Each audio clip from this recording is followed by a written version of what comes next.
ये चलिए, I am audible, I am audible. ये स्टॉप रिकॉर्डिंग यानी कि स्टार्ट हो गया। अब देखिए, खूब आराम से देखिए, खूब इत्मीनान से देखिए। ये मैं आप लोग को एनालिटिकल क्वेश्चंस लगवा रहा था, एनालिटिकल क्वेश्चंस लगवा रहा था। इन क्वेश्चंस का लेवल आपका नीट से हाई लेवल है, ठीक है ना।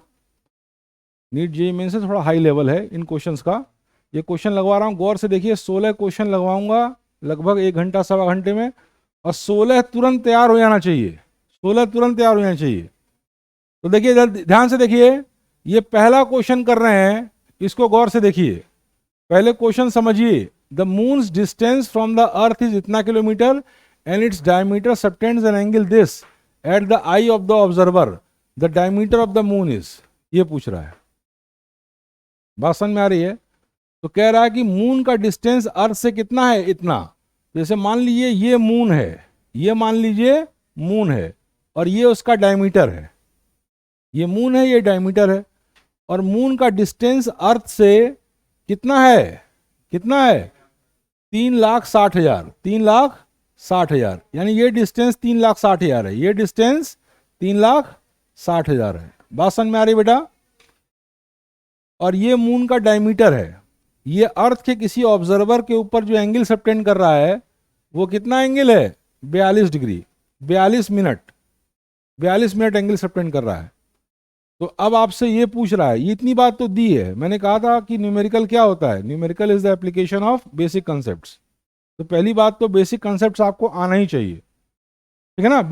ऐसा मत सोचिए कि बेसिक कॉन्सेप्ट्स आपको कम टाइम में करना है तो खराब से करना है। टाइम भले आपको कम लेना है, लेकिन अच्छे से ही करना है, क्योंकि बिना बेसिक कंसेप्ट के सवाल लगेगा ही नहीं। न्यूमेरिकल सारे क्या है, बेसिक के ही एप्लीकेशन है, ठीक है ना। तो अब देखिए, क्या कहते हैं इसके बेसिक्स, मैं आपको बता दे रहा हूँ, ठीक है। न्यूमेरिकल में मैंने बताया था, कुछ पार्ट दिया होता है, कुछ पार्ट पूछ रहा होता है। तो दिया क्या क्या है कि मून का डिस्टेंस अर्थ से इतना है, और किसी ऑब्जर्वर की आंख पे इतना एंगल सबटेंड कर रहा है मून का डायमीटर। तो अब मून के डायमीटर की वैल्यू पूछा है। तो what is given, what is asked, this is crystal clear to everybody. What is given and what is asked, this is crystal clear to everybody. बोलिए। हाँ, एक बात और, तुम ही बताए थे ना, तुम यार ऑनलाइन बेइज्जती करा दिए। तुमने बता दिया कि एक एक एक डिग्री में 6 मिनट होता है। तुमने क्या बताया था, एक डिग्री में 6 मिनट होता है। एक डिग्री में 60 मिनट होता है, 60 मिनट्स होता है।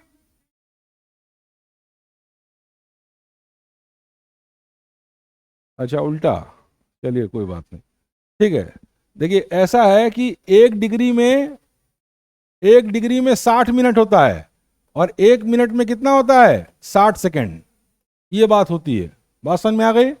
तो अब इसको सॉल्व करना है।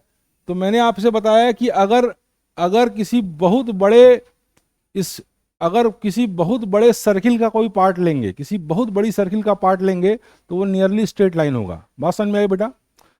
अगर बहुत बड़ी सर्किल का पार्ट लेंगे तो स्ट्रेट लाइन होगा। आपको 9th-10th में बताया भी आता है कि प्लेन मिरर क्या होता है, प्लेन मिरर भी कर्ड मिरर जैसा ही होता है, बताया गया ना। लेकिन ऐसा कर्ड मिरर जिसका रेडियस बहुत बड़ा हो, इनफाइनाइट हो, तो वो प्लेन होगा। बात समझ में आ रही बेटा। तो अब इसमें अब क्वेश्चन बड़ा सिंपल हो गया। आपका ये एंगल दिया है, ये दिया है, और ये पूछ रहा है। तो खूब बहुत बड़ी सर्किल एक एज्यूम करिए, बहुत बड़ी सर्किल आप एज्यूम करिए जिसका रेडियस 3,60,000 किलोमीटर है। खूब बड़ी सर्किल एज्यूम करिए जिसका रेडियस क्या है, 3,60,000 किलोमीटर। तो ये करीब करीब डायमीटर स्ट्रेट लाइन ही आएगा, ठीक है ना। तो अब एंगल बराबर आर्क बाई रेडियस, तो एंगल 42 डिग्री 42 मिनट दिया है। 42 मिनट बराबर आर्क, आर्क क्या है, डायमीटर, और डायमीटर बाई रेडियस 3,60,000। बात समझ में आ रही बेटा, 3,60,000, ठीक। अब देखिए यहाँ के उससे क्या कहते हैं, 1 डिग्री बराबर 60 मिनट मैंने बताया। तो 1 मिनट कितना होगा, 1/60 डिग्री। 1 मिनट कितना होगा, 1 minute will be equal to 1/60 degree, ठीक है ना। और उसके बाद 42 डिग्री कितना होगा, 42 डिग्री कितना होगा, बोलो। 42 मिनट कितना होगा, 42/60 डिग्री, 42/60 डिग्री, ठीक है ना। अब इसको रेडियन में कन्वर्ट कर दीजिए, पहले पहले रेडियन में कन्वर्ट करिए। तो 42/60 डिग्री का मतलब है 21/30 डिग्री, ठीक है ना। अब देखिए 180 डिग्री बराबर पाई रेडियन, पाई रेडियन होता है, तो 1 डिग्री बराबर कितना होगा, pi by 180 radian, pi by 180 radian. और 21 बाई 30 डिग्री कितना होगा, पाई बाई 180 इंटू 21 बाई 30। बात समझ में आ रही बेटा, समझ में आ रहा है, समझ में आ रहा है। तो अब इसको थोड़ा सिंप्लीफाई कर दे रहे हैं, 3 सत्ते 21, 3 दसे 30, ठीक है ना, 3 सत्ते 21 और 3 दसे 30। तो अब इस मिनट को आप पुट कर दीजिए किसमें, मिनट को पुट कर दीजिए रेडियन में। तो रेडियन में पुट करेंगे तो ये आएगा पाई बाई 180, पाई बाई 180 यहां से पुट करिए, pi by 180 into 7 by 10 into 7 by 10 radian. 42 minute को हमने रेडियन में पुट कर दिया। खूब ध्यान से देखो बेटा, अभी 15 सवाल करा रहे हैं और सबका लेवल जेईई मेंस या उससे थोड़ा ज़्यादा है। इस सवा घंटे में इतने सवाल तैयार कर लो जैसे पहले करते आए, फिर घर पे 10-15 और ऐड कर दो और इतना रोज करते जाओ, ना हो जाए तो बोलो। मैंने कल का पेपर जो सॉल्व किया उसको देखना, वो जो मॉड्यूल है उस मॉड्यूल से बहुत लो लेवल का पेपर आता है, मॉड्यूल में एक्सेस पढ़ाया जाता है। बात समझ में आ रही ना। तो अब आप देखिए, ये उनके लिए कह रहे हैं जिनसे कुछ सवाल नहीं लग रहे हैं मॉड्यूल को, भी घबराए ना। 60-70% भी अगर बढ़िया से है तो भी सिलेक्शन तो हो ही जाता है, टॉप रैंक वाले ना मिले, है ना। तो अब आप देखिए दिस बराबर दिस, अब इससे फर्दर सॉल्व करेंगे तो डायमीटर कितना आएगा, डायमीटर आएगा 7 pi by 1800, 7 pi by 1800 into 3,60,000, 3,60,000 इतना किलोमीटर। तो ये 0 0 कट जाएगा, इससे 0 0 कट जाएगा ना बेटा। और ये 6 6 या 36 600 आ जाएगा, और 6 3 या 18 ये आ जाएगा। फिर ये आ जाएगा 3 2 जा 6 200 आ जाएगा, ठीक है ना। तो ये आ जाएगा 7 पाई इंटू 200, और 7 पाई इंटू 200 आ जाएगा। पाई की वैल्यू होती है 22/7, पाई की वैल्यू कितनी होती है 22/7 इंटू 200। तो 7 7 कट जाएगा, और 22 दूनी फिर इसकी वैल्यू आ जाएगी 22 दूनी 4400 किलोमीटर। कोई ऑप्शन दिया है, यस ये ऑप्शन आपका करेक्ट होगा, this option will be correct. मार दिए, गप से मारिए टप से आंसर, टप से आपको मिल जाएगा, गप से मारिए टप से मिल जाएगा, ठीक है ना। अब आपको समझाना था तो धीरे धीरे किए, और क्वेश्चन भी थोड़ा सा लेंदी था। देखिए इधर देखिए, क्वेश्चन भी थोड़ा लेंदी था। नीट में आसान आसान आते हैं, इतने कठिन नहीं आते हैं, ठीक है ना।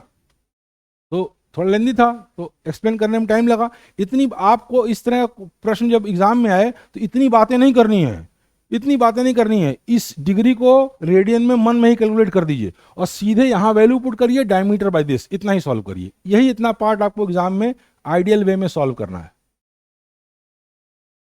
आइडियल वे में यही इतना पार्ट सॉल्व करना है। ये नहीं कि अब हर बात गिव, बोर्ड में ऐसे आप लोग करते आए वैसे नहीं, given this then this so this hence this, तब तो हो गया काम। एक का मिनट देता है, एक ही मिनट देता है, और 1 मिनट में आपको इतना, ये तो छोटा क्वेश्चन है, बड़ा क्वेश्चन पढ़ना भी है, ऑप्शन भी चेक करना है, और फिजिक्स में उसका सॉल्यूशन भी करना है।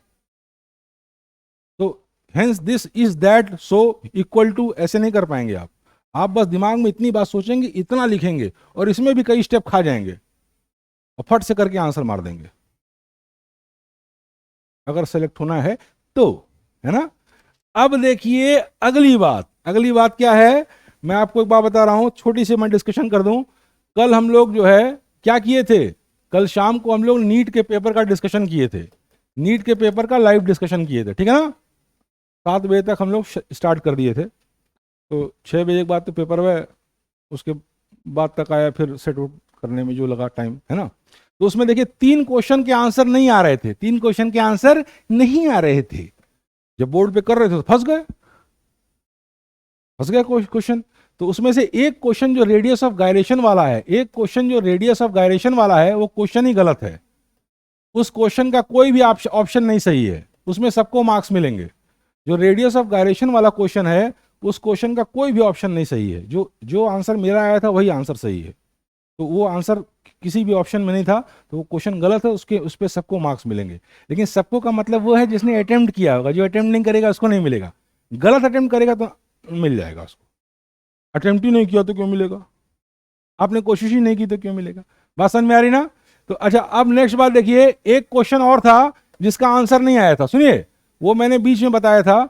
तो वो सिली मिस्टेक थी, वो सिली मिस्टेक थी।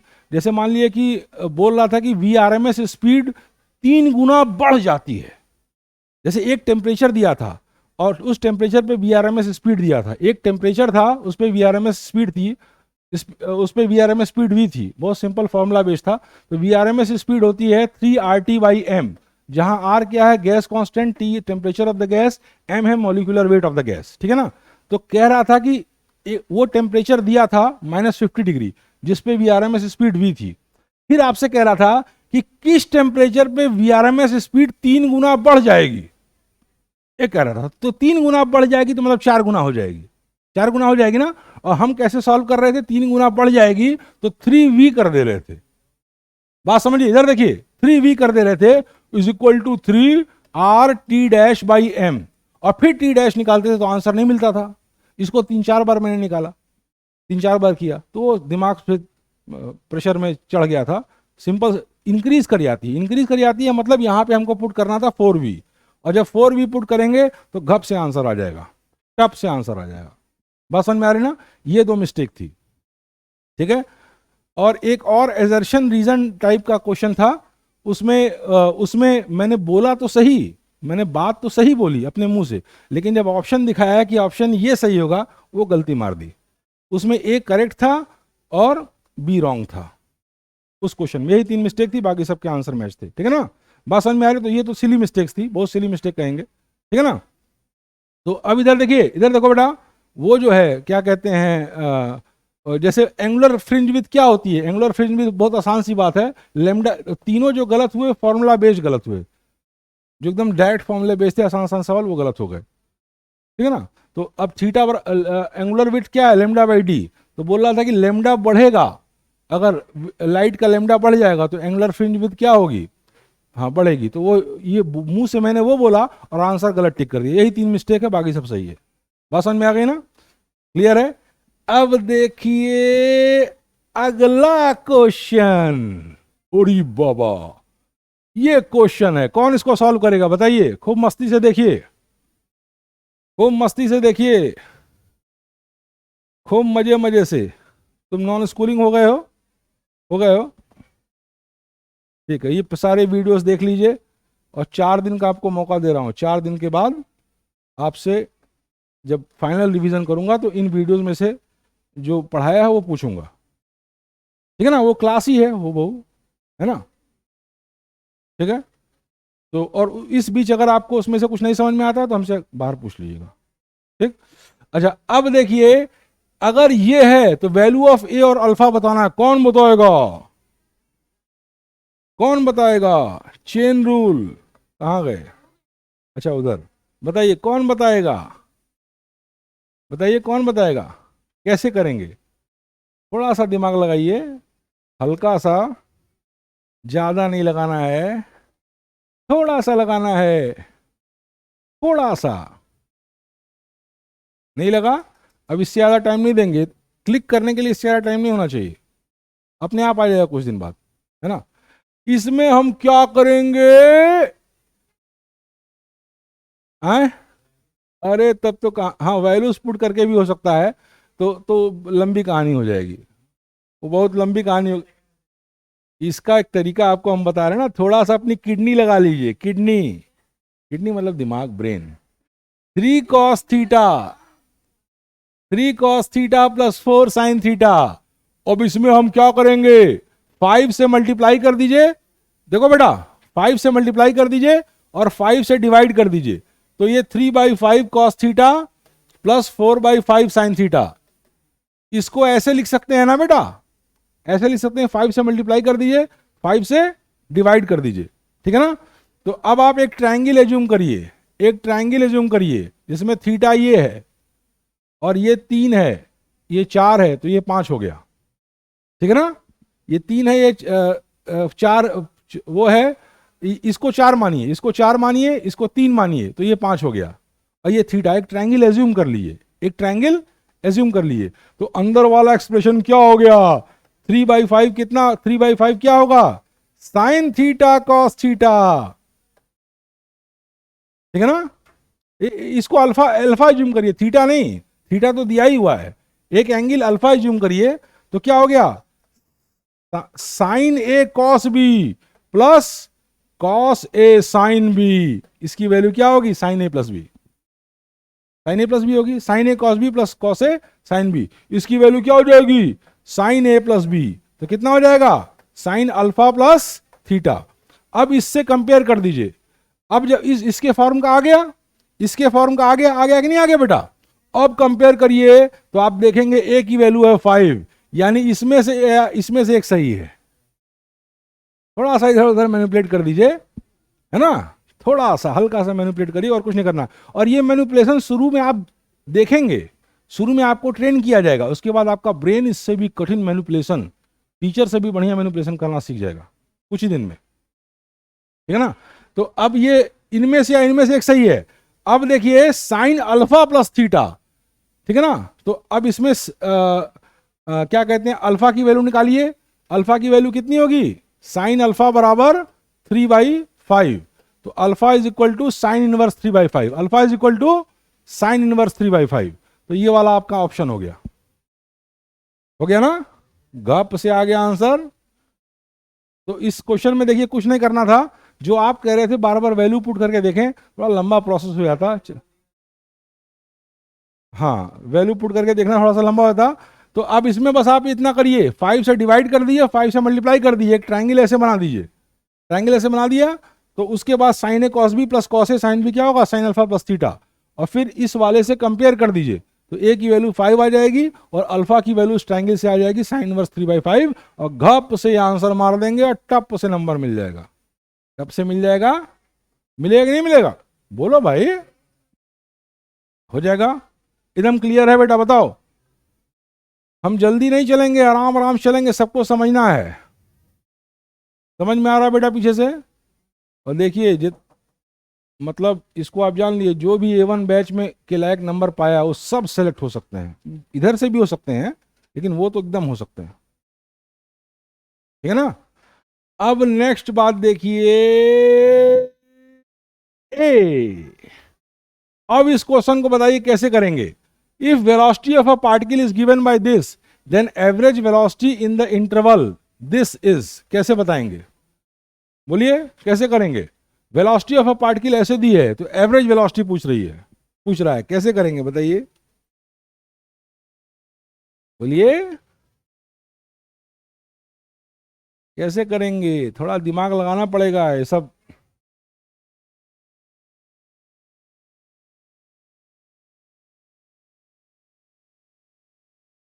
सब नीड से थोड़ा हाई लेवल ही है।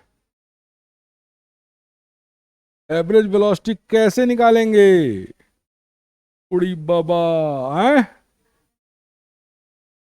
बताइए कैसे, कुछ तो करेंगे ही।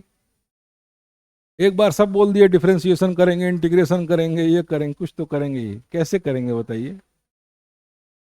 देखिए दिमाग लगाइए, दिमाग लगाइए, दिमाग लगाइए, बोलो बेटा कैसे होगा। चलिए अब मैं बता रहा हूं, देखिए एवरेज वेलोसिटी क्या होती है, एवरेज वेलोसिटी क्या होती है, total distance upon total time. Direct होता है, जैसे कल नीट के पेपर में आया था, डायरेक्ट होता तो गप से सब लोग कर देते। कल नीट के पेपर ने पूछा था, एक बॉडी आधा दूरी v स्पीड से चलती है और बाकी आधा दूरी 2v स्पीड से चलती है, तो बताइए एवरेज वेलोसिटी क्या है। तो बच्चों ने खट से लगा दिया, आधा दूरी x v से चल रही है और आधा दूरी x 2v से चल रही है, तो एवरेज स्पीड बराबर total distance upon total time. यहां टाइम t1 क्या होगा, x/v, यहां क्या होगा, x/2v, और खट खट खट करके आंसर मार दिए थे बच्चे। ये कल ही आया था नीट में, कल नीट में क्वेश्चन आया था, इसलिए मुझे याद है। लेकिन इसमें थोड़ा सा पेंच लगा दिया है, तो अब दिमाग नहीं काम कर रहा है, थोड़ा सा ही पेंच है। देखिए फॉर्मूला यही लगेगा, total distance upon total time. तो अब देखिए स्पीड कितनी है, v is equal to 2t plus 3, क्या है speed, v is equal to 2t plus 3, यही है ना। अब देखिए, अब देखिए, अब बताइए ds क्या होगा, v dt। ds मतलब distance travelled in small time interval dt, ds मतलब distance travelled in small time interval dt, तो वो क्या होगा, vdt, vdt होगा ना, होगा। तो चलिए, दिस इंप्लाइज दैट ds बराबर vdt, तो v कितना है 2t प्लस 3dt, बात समझ में आ रही है। तो ये क्या हो गया 2t dt प्लस 3dt हो गया ना बेटा, ये ds हो गया। अब ds से हमको s निकालना है तो इंटीग्रेट कर देंगे, ds से s निकालना है तो इंटीग्रेट कर देंगे ds को, और लिमिट पुट करेंगे 0 to 1, तो 0 to 1 पुट कर दिया तो आपका टोटल डिस्टेंस ट्रेवल निकल गया, टोटल डिस्टेंस बिटवीन 0 to 1 निकल गया।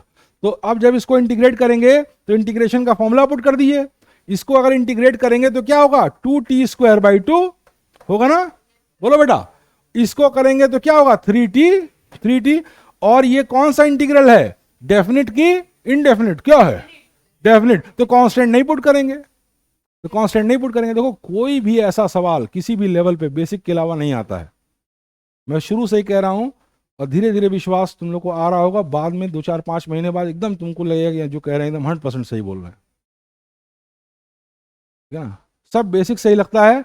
और एडवांस के सवाल अगर किसी से अभी फंसते हैं तो घबराए ना, एडवांस के सवाल तो किसी बेसिक से नहीं लगते हैं, बेसिक के अलावा, बेसिक तो आना ही चाहिए, उसके अलावा बहुत सवाल लगाइएगा तब उस तरह का दिमाग खुलेगा, क्वेश्चंस लगाइएगा। 15-20% तो क्वेश्चन, सिलेक्शन लायक क्वेश्चन तो बहुत आसान होते हैं, वो तो लग जाते हैं, जेईई मेंस लेवल ही होता है, नीट से थोड़ा हाई लेवल, लेकिन बाकी रैंक के लिए जो होता है वो जो आप क्वेश्चंस लगाइएगा तब उस तरह का ब्रेन डेवलप होगा, थोड़ा सा प्रैक्टिस करनी पड़े, ठीक है ना, तो उससे घबराइएगा नहीं आप लोग एकदम, ठीक है। तो अब ये क्या हो गया, s बराबर इतना हो गया, और इसमें लिमिट क्या पुट कर दिया, लिमिट क्या पुट कर दिया बताओ, 0 से 1, तो इस जब 0 पुट करेंगे तो 0 आ जाएगा, और 1 पुट करेंगे तो 1 plus 3 into 1 is equal to 4, total distance travelled in this time interval is 4, निकल गया, बोलो। और total time in this time interval is 1 second, भाई 0 से 1 के बीच टोटल टाइम कितना है 1 सेकेंड, और टोटल डिस्टेंस कितना है 4 मीटर, तो एवरेज स्पीड क्या होगी 4/1, कोई ऑप्शन है, गप से मार देंगे, गप से मारेंगे टप से आंसर आ जाएगा, ठीक है ना, गप से मारेंगे टप से आंसर आ जाएगा। बात समझ में आ रही ना, क्लियर है, समझ में आ रहा है, बोलो एकदम समझ में आ रहा है ना। हाँ देखिए, जो लोग अच्छे से समझ भी जा रहे हैं इस तरह के सवाल, वो भी एकदम डिजर्व करते हैं अच्छे से, और जो लगा लेते हैं, लगा ले रहे हैं एक ही बार बस कॉन्सेप्ट बताने में, वो तो समझिए कुछ भी कर सकते हैं, सही बता रहा हूँ, समझ में आ रहा है, नहीं समझ में आ रहा है, नेक्स्ट टाइम ये पूछा जाएगा तो कर देंगे नहीं कर देंगे, कर देंगे। तो चलिए अब हम पढ़ते हैं नेक्स्ट क्वेश्चन, खतरनाक वाला। अब इसमें कोई फॉर्मूला नहीं है, सिंपल कॉन्सेप्ट्स माइंड को अप्लाई करना है, आप सब जानते हैं, बताइए कैसे लगेगा, बोलिए बोलिए कैसे लगेगा, बोलो। Kinetic energy of a particle of mass am moving with the speed v is given by this. If the kinetic energy of a particle moving along x-axis varies with x as this, then the region in which particle lies is, कैसे बताएंगे बताइए।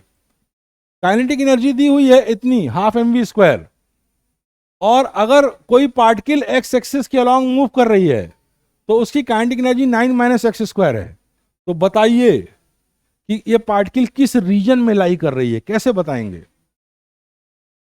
अब कुछ लोग ऐसा सवाल देखते हैं जो जिसको हैंडल नहीं किए रहते हैं, तो अनावश्यक सोचते हैं पता नहीं क्या लगेगा, पता नहीं क्या लगेगा, और लगेगा वही जो आप जानते हैं, थोड़ा सा दिमाग लगाइए भी लग जाएगा, थोड़ा सा दिमाग लगाइए लग जाएगा। चलिए एक हिंट दे रहा हूं, एक हिंट दे रहा हूं, पोटेंशियल एनर्जी निगेटिव हो सकती है, क्यों भाई न्यू कमर, निगेटिव हो सकती है, अरे हो सकती है, खड़े हो जाओ, सही बोल रहा है, गया क्यों, निगेटिव हो सकती है, सही बोल रहा है, पोटेंशियल एनर्जी निगेटिव हो सकती है, पॉजिटिव होती है और जीरो हो सकती है, लेकिन काइनेटिक एनर्जी सिर्फ पॉजिटिव होगी। वो कॉन्सेप्ट लगाओ यहाँ, अभी आंसर आ जाएगा, कॉन्सेप्ट लगाओ।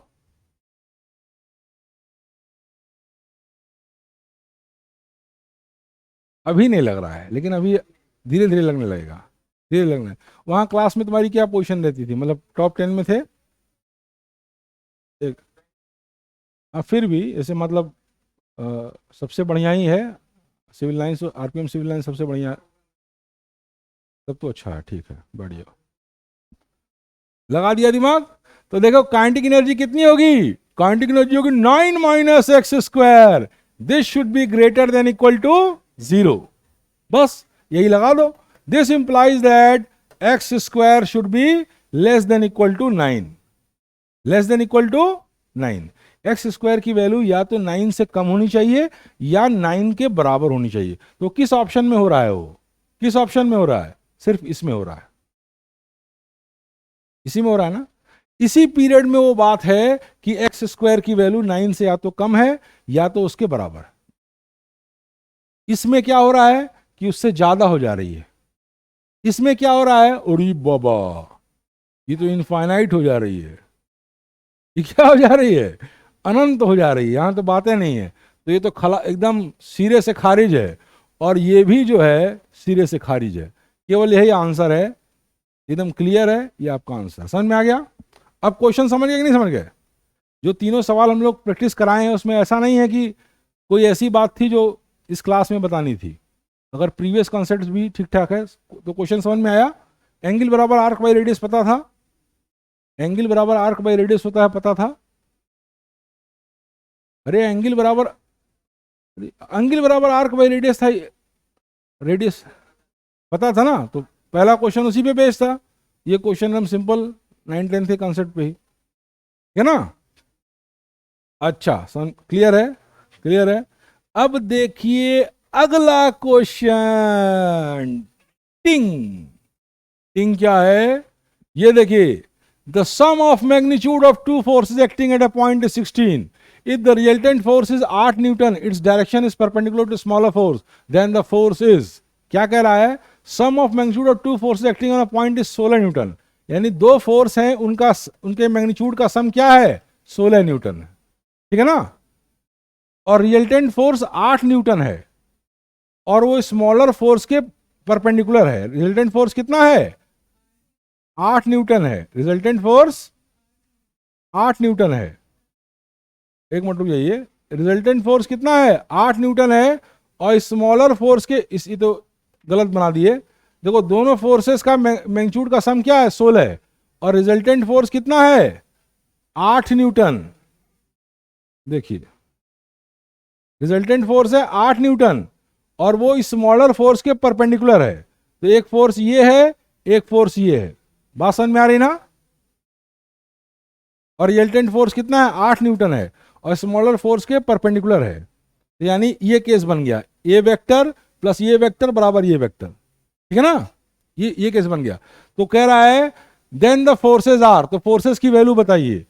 तो हम स्मॉलर फोर्स ए मान ले रहे हैं और बिगर फोर्स बी मान ले रहे हैं। तो इस ट्रायंगल में पाइथागोरस, ठीक है ना, इस ट्रायंगल में पाइथागोरस लगाइएगा तो कितना आ जाएगा, आंसर तो सीधे सीधे दिख रहा है, 6 और 10 होगा, 6 और 10 होगा। अभी हम करके दिखा दे रहे हैं, करके दिखा दे रहे हैं।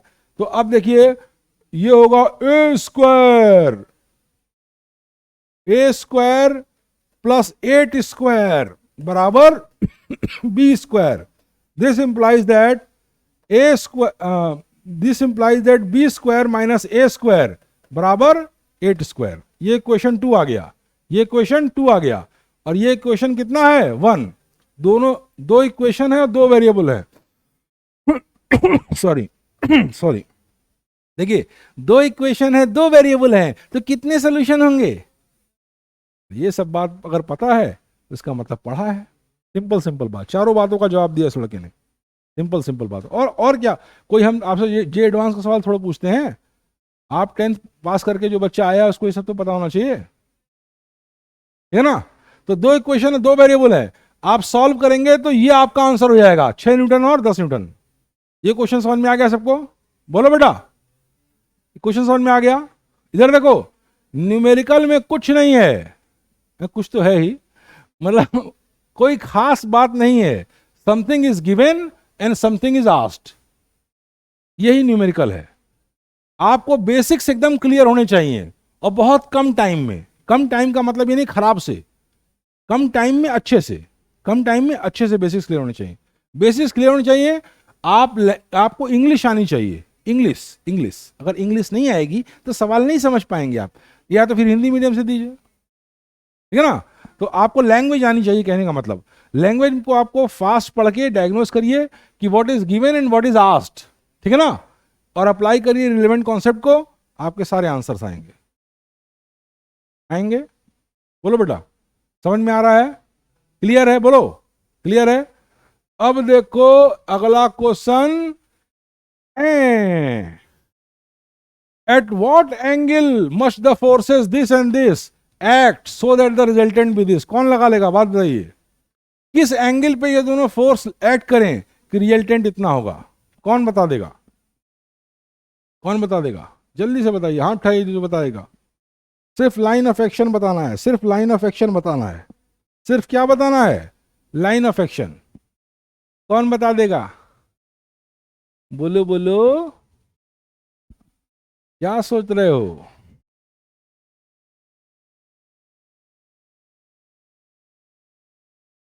क्या है, बताइए, कैसे लगेगा, कौन बताएगा। अब बेटा पुट कर दो, खत्म बात, चीजों, two forces this so the resultant भी दिस, तो रिजल्टेंट इतना है तो रिजल्टेंट फॉर्मूला पुट कर दीजिए, x square plus Y square is equal to under root x plus y whole square plus x minus y whole square plus 2x plus y x minus y into cos theta.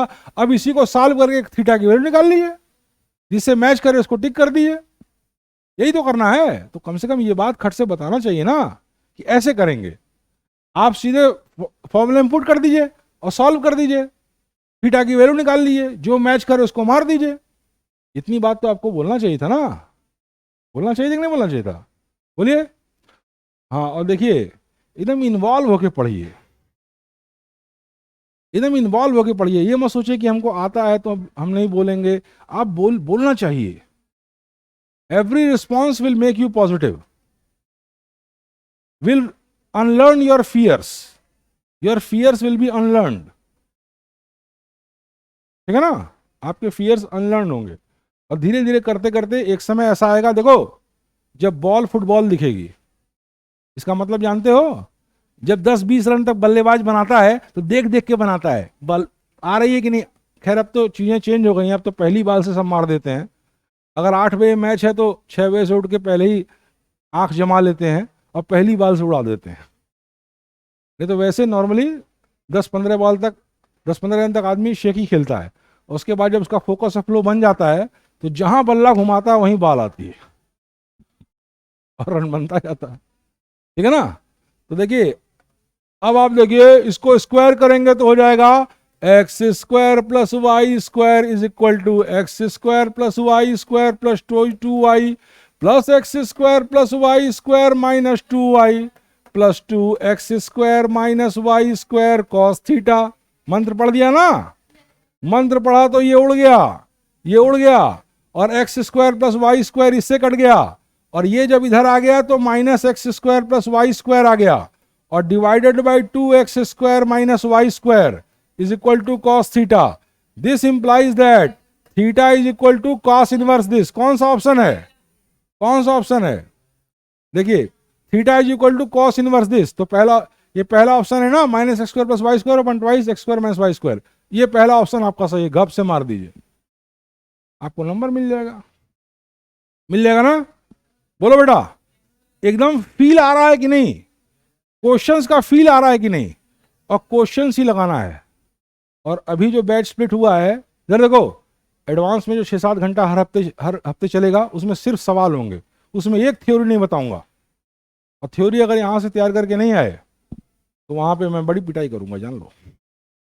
मतलब theory आप तैयार करके आइए, वहां सिर्फ सवाल लगेगा, ठीक है ना, उस टाइमिंग में, है ना। बात समझ में आ गई, क्लियर है, स्पष्ट है, बोलो, फील आ रहा है, फील आ रहा है। तो चलिए अब नेक्स्ट क्वेश्चन देखिए। एक क्वेश्चन में देखा है कि P बराबर Q बराबर R, if P plus Q बराबर R, यानी P और Q वेक्टर का रिजल्टेंट R है, और P Q और R, देखिए अगर P और Q वेक्टर का रिजल्टेंट R है और P Q R तीनों बराबर हैं, then the angle between PR is θ1. If P plus Q plus R is equal to 0, then the angle between P and R is θ2. What is the relation between θ1 and θ2? बताइए कौन करेगा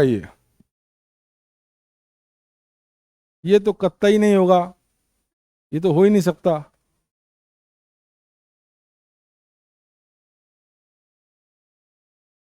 NEET से high level है, थोड़ा सा दिमाग लगाइए, relax रहिए। बोलिए कैसे होगा? अगर P बराबर Q बराबर R है और P प्लस Q R के बराबर है, मतलब रिजल्टेंट दोनों वेक्टर के बराबर है। अगर रिजल्टेंट दोनों वेक्टर के बराबर है तो दोनों सबके बीच का एंगल कितना होगा? 120 डिग्री। तभी ये पॉसिबल है, पहली बात, तभी ये पॉसिबल है। आप देख लीजिए रिजल्टेंट क्या होता है। रिजल्टेंट मान लीजिए, रिजल्टेंट भी देखिए रिजल्टेंट दोनों वेक्टर के बराबर है। सुनिए, रिजल्टेंट दोनों वेक्टर के बराबर है तो आप ऐसे मानिए रिजल्टेंट बराबर, क्या हो रहा है, तो रिजल्टेंट बराबर P बराबर Q बराबर K मान लीजिए। रिजल्टेंट बराबर P बराबर Q बराबर K मान लीजिए। तो अब K स्क्वायर क्या होगा? K स्क्वायर हो जाएगा K square plus twice K square cos θ1। यही ना पहली कंडीशन है। तो अब जब फर्दर सॉल्व करेंगे तो ये कट जाएगा, तो कॉस थीटा कितना आ जाएगा? कॉस θ1 कितना आ जाएगा? Minus K square by 2K square, और ये कट जाएगा, ये -1/2। This implies that θ1 is equal to 120 degree. यही बात कह रहे थे ना, तो हमने तुरंत 120 क्यों कह दिया? क्योंकि हमको पता है कि ऐसा होने पे ऐसा होता है। हाँ, तो 2 ट्वाइस हो जाएगा। θ1 is equal to θ2 is equal to θ1/2, ये हो जाएगा। तो ये तो आंसर दिमाग में तुरंत आ गया, लेकिन कब आया? जब मुझे ये पता है कि ये होता है तो ये होता है, ये होता है तो ये होता है। तो इतना तेज मेरे दिमाग में आ गया, लेकिन आपके दिमाग में भी आ गया तो बहुत अच्छी बात है। क्लैपिंग है इसके लिए, क्योंकि मैंने तो काफी सवाल लगाए इस तरह के, तो देखते ही दिमाग में ऐसा होगा, है ना। लेकिन समझ में सबको आ रहा है ना, क्लियर हो रहा है। तो अगर R बराबर P प्लस Q है तो एंगल कितना हो जाएगा? θ1 120 डिग्री। अब अगली बात देखिए, if P plus Q plus R बराबर 0, तो इसकी कंडीशन क्या है? साइक्लिक ऑर्डर में होगा, P प्लस Q और प्लस R बराबर 0, यानी साइक्लिक ऑर्डर में है। और तीनों का मैग्नीट्यूड बराबर है, यानी कौन सी ट्रायंगल है? Equilateral triangle. इस पे रख दीजिए। तो कौन सा ट्रायंगल है? Equilateral triangle. बात देखिए, कौन सा ट्रायंगल है? इक्विलेटरल। ये एकदम चैन से रह ही नहीं पाती है, मैं देखता हूं। नहीं कोई बात नहीं, ऐसे ही है। तो देखिए, तो अब देखिए ये कौन सा ट्रायंगल है? अगर तीनों साइड बराबर है तो बोलो इक्विलेटरल ट्रायंगल है। तो अब कह रहा है angle between P and R is θ2। Angle between P and R, तो P ये है और R ये है, P ये है और R ये है। बात समझ में आ रही ना? तो इसके बीच का एंगल क्या है? θ2। If P plus Q plus R बराबर 0, then the angle between P and R is θ2। अरे तो ये तो फिर 120 डिग्री आ रहा है। एंगल तो ये होगा ना, देखिए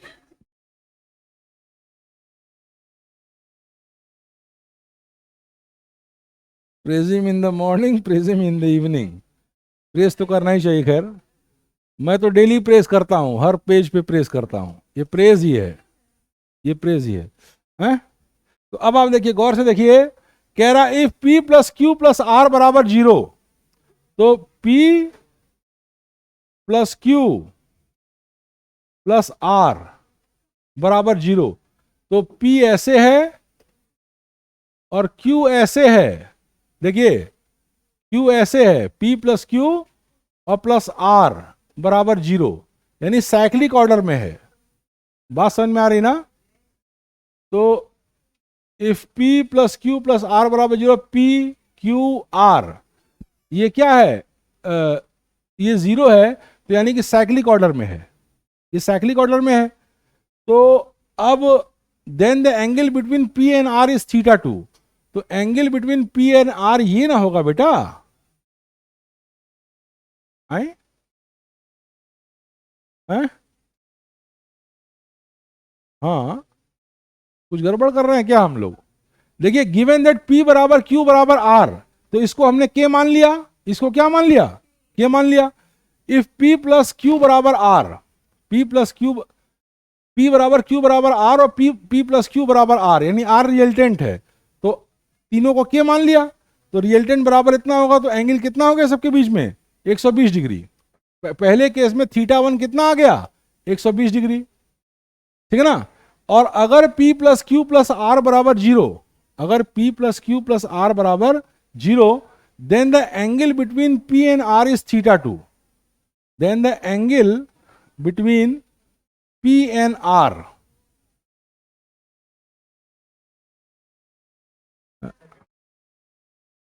नॉर्मल नॉर्मल कैसे बना?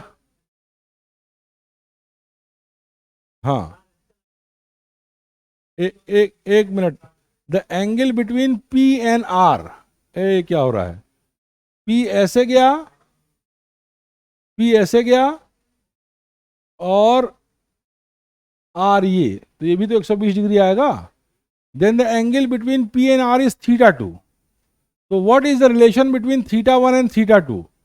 तो कैसे होगा? जैसे मान लीजिए कि तीनों साइड का लेंथ क्या है? बराबर है, ठीक है ना? तीनों साइड का लेंथ ये है, तीनों P plus Q plus R बराबर 0, तो P ये है, Q ये है, और R ये है, तभी तो 0 होगा, साइक्लिक ऑर्डर में होगा तो। हाँ, अच्छा अच्छा, R ऊपर जाएगा, ठीक है, बिल्कुल सही बोल रहा है। R रिजल्टेंट है, एक वो R रिजल्टेंट है, देखिए R रिजल्टेंट है, तो R ये ऐसे जाएगा, R ऐसे जाएगा, तो एंगल कितना हो जाएगा? 60 डिग्री। बात समझ में आ रही है? तो थीटा 2 60 और थीटा 1 एक, थीटा 1 तो 120 आ रहा है। एक मिनट, के स्क्वायर इज इक्वल टू के स्क्वायर प्लस ट्वाइस के स्क्वायर कॉस थीटा, तो ये कट गया, तो ये देखिए, के स्क्वायर बराबर के स्क्वायर प्लस ट्वाइस के स्क्वायर कॉस थीटा 1, तो के स्क्वायर कट गया, तो माइनस के स्क्वायर अपॉन 2 के स्क्वायर, तो -1/2 थीटा 1 तो 120 आ रहा है, और थीटा 2 60 है, तो theta 1 is equal to twice theta 2, theta 1 is equal to twice theta 2। कुछ ना कुछ इसमें देखिए ऐसा है, क्या खेल आखिर हो रहा है इसमें? देखिए, ये आपका P है, ये Q है, और P plus Q plus R क्या है? P plus Q plus R lock नहीं है, इधर देखिए, P plus Q plus R क्या है? देखिए, P plus Q plus R, P plus Q plus R। एक मिनट बीच में नहीं बोलिए, P plus Q plus R बराबर 0 है, तो angle between P and R theta 2 है, तो थीटा 2 तो 60 डिग्री आ रहा है, थीटा 2 120 डिग्री। अगर सीधे से निकालिए P थीटा 2 120 डिग्री। अब थीटा 1 अगर 60, थीटा 1 60 कैसे आएगा?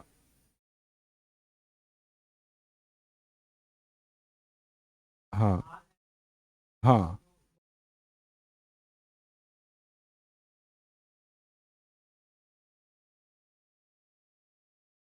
हाँ, तो जैसे P, अच्छा ठीक है ठीक है ठीक है ठीक है ठीक है ठीक है, हम लोग बहुत ज़्यादा सोच रहे थे, बहुत ज़्यादा सोच रहे थे। देखिए, खूब इत्मीनान से देखिए, सवाल is very simple. It was not that as we were thinking, it is like rasmalai, very simple, very soft question. You just see here कि if P plus Q this is P, this is Q, this is equal to R, right? Very simple, think it very simple, think it very simple. ये सारी बात आप भूल जाइए, ये सारी बात डिलीट कर दीजिए, अपने दिमाग से डिलीट कर दीजिए सारी बात। यहां से देखिए P प्लस क्यू बराबर R, P प्लस क्यू बराबर R, तो P और R के बीच का एंगल कितना है? 60 डिग्री, 60 डिग्री है, ठीक है ना? बहुत सिंपल क्वेश्चन है, जबरदस्ती हम लोग बहुत ज्यादा सोच रहे थे। P प्लस क्यू बराबर R, तो P और R के बीच एंगल कितना है? 60 डिग्री, यानी θ1 कितना है? ये सब भूल जाइए। अरे ठीक है, θ1 कितना है? 60 डिग्री, 60 डिग्री है बेटा। देखिए ध्यान से देखिए, अब देखिए P plus Q plus R बराबर 0, तो यानी P ये है, इधर देखिए, यानी P ये है, Q ये है और R ये है। साइक्लिक ऑर्डर में होगा तभी ऐसा होगा, और ऐसा होगा तो θ2 कितना आ जाएगा? 120 डिग्री, 120 डिग्री, क्योंकि ये 60 है, तो θ2 आ जाएगा 120 डिग्री और θ1 आ जाएगा 60 डिग्री, तो θ2/2 इज इक्वल टू θ1। ये ऑप्शन होगा डंके की चोट पर, यही आंसर होगा, ठीक है ना? वो थोड़ा हम लोग उलझ गए थे, है ना? क्लियर है बेटा, एकदम साफ है। चलिए आपको हम ऐसे दिखाते हैं, यहां से खूब फिर से देखिए सवाल को, खूब इत्मीनान से देखिए। वेक्टर ए बराबर वेक्टर बी बराबर वेक्टर सी, ये दिया है, मतलब तीनों का मॉड बराबर दिया है, तीनों का मॉड, रिजल्टेंट का मॉड भी बराबर है। इधर देखो बेटा, रिजल्टेंट का मॉड बराबर है। पहले कंडीशन में दे रहा है ए प्लस बी बराबर सी, तो आप ट्रायंगल देखिए, ए ये है, बी ये है, गौर से देखिए, और ये आर, ए प्लस बी बराबर आर, तो ए ये है, बी ये है, इसका रिजल्टेंट आर है। बात समझ में आ गई? तो पहले केस में एंगल ए और आर के बीच θ1 है, तो आप देख सकते हैं θ1 60 डिग्री होगा, क्योंकि ए बी और आर का मैग्नीट्यूड बराबर है, इक्विलेटरल ट्रायंगल होगा। पहली बात सबको समझ में आ गई, एकदम स्पष्ट है। और दूसरे केस में बोल रहा है vector A plus vector B plus vector R बराबर 0, बराबर 0। तो अब ये तभी होगा जब सारे वेक्टर किसमें होंगे? साइक्लिक ऑर्डर में होंगे, ए बी आर, तभी ये पॉसिबल है, ठीक है ना? ए बी और आर, तभी ये पॉसिबल है। तो अब आप देखिए तीनों का मैग्नीट्यूड बराबर है, यानी कि ये एंगल 60 डिग्री है, ये एंगल 60 डिग्री है। और जब ए प्लस बी प्लस आर बराबर 0 है, तो ए और आर के बीच का एंगल θ2 है। तो अगर ये 60 है तो θ2 कितना हो जाएगा? 120। θ2 कितना हो जाएगा? 120। तो θ2 120 हो जाएगा। तो this implies that θ1 is equal to θ2/2। इसमें कोई ऑप्शन दो राय है? आपको दो राय है? नहीं है तो बस यही है, बहुत सिंपल था क्वेश्चन, ठीक है ना? हम लोग को इतना बोलना पड़ता है, कई बार कोचिंग आ जाते हैं उसी में, ठीक है? अच्छा अब देखिए आई, ये तो वही क्वेश्चन है, इसका ऑप्शन ये सही है। अब नेक्स्ट देखिए अगला क्वेश्चन आई। अच्छा ये देखिए, given that A plus B plus C बराबर 0, तीन वेक्टर का सम 0 है। Out of these 3 vectors 2 are equal in magnitude and the magnitude of third vector is √2 times the either of the two having equal magnitude, then the angle between the vectors are. कौन बताएगा? हटाइए, ऐसे बताओ तो कोई रोक नहीं पाएगा। इतना तेज अगर सोच पाओगे, सुनो, इतना तेज अगर सोच सकते हो तो भाई मैं बताऊं ना कि अगर जो लड़का नीट लेवल के क्वेश्चन में 90% क्वेश्चन बिना कलम रखे सॉल्व कर देगा, वो एडवांस निकाल लेगा, वो निकाल लेगा। बात समझ में ना? तो अब देखिए ए प्लस बी प्लस सी बराबर 0, और इसमें से 2 वेक्टर बराबर हैं, 2 वेक्टर क्या हैं? बराबर हैं। तो और तीसरे का मैग्नीट्यूड क्या है? √2 टाइम्स। तो सीधी सी बात है, जो ऐसे हैं, जो वेक्टर बराबर हैं, देखा, जो वेक्टर बराबर हैं वो मान लिए ये आपका a है तो ये 2a है, ये a है और ये a है तो ये a √2 है। बात समझ में आई? 2 वेक्टर बराबर हैं और तीसरे का मैग्नीट्यूड उनके √2 टाइम्स है, और कह रहा है कि a plus B plus C बराबर 0, तो यानी a ये है ए वेक्टर ये है और कहाँ गया, बी ये है, ठीक है ना। जैसे इसको ऐसे करिए, ये वेक्टर ए है, ये वेक्टर बी है, और ये वेक्टर ये वाला जो है क्या है, वेक्टर सी है। तभी ए प्लस बी प्लस सी बराबर 0 होगा, साइक्लिक ऑर्डर में होगा तभी होगा। बात समझ में आ रही है। और जिसमें से एक बात दी है कि मैग्नीट्यूड ऑफ वेक्टर ए बराबर मैग्नीट्यूड ऑफ वेक्टर बी। बात समझ में आ रही है।